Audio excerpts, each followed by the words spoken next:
Gambles for the economic development and the lifestyle of the citizens of Rio de Janeiro, I think it's been a terrible gamble. The economy has fallen into a deep recession. The city government and state government and federal government are all in deep fiscal distress. There's political chaos. With regard to the Olympics, they spent close to $20 billion. They got about $3 billion back. That's a $17 billion deficit.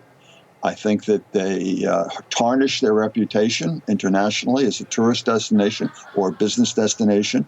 Lots of evidence has come out about deep-seated and pervasive corruption in contracting.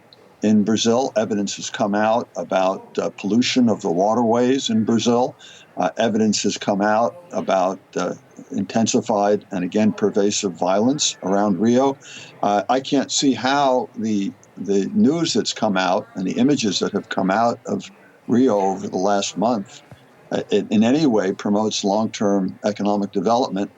There's also been environmental degradation.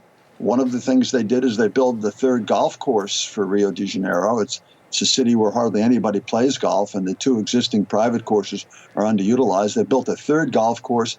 They put it in Barra da Tijuca on an area of environmentally preserved wetlands that was not supposed to happen.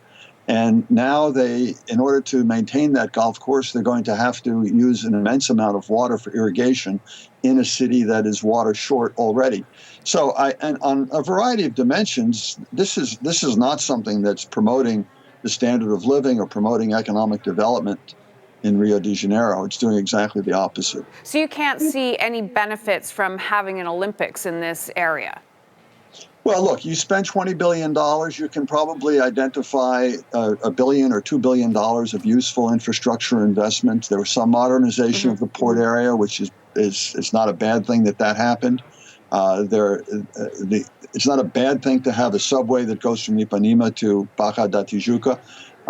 But these are not the things that Rio needs to solve its transportation problems or to solve its sanitation problems.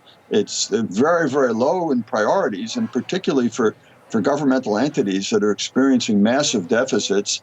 The money should not have been spent this way. And in the process of doing all of the Olympic construction, of course, they evicted over 77,000 favelados, or people who live in the favelas or shanty towns, from their homes.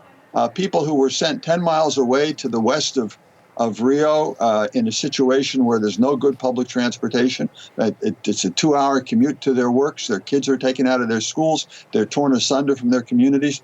All sorts of problems here. It never should have happened.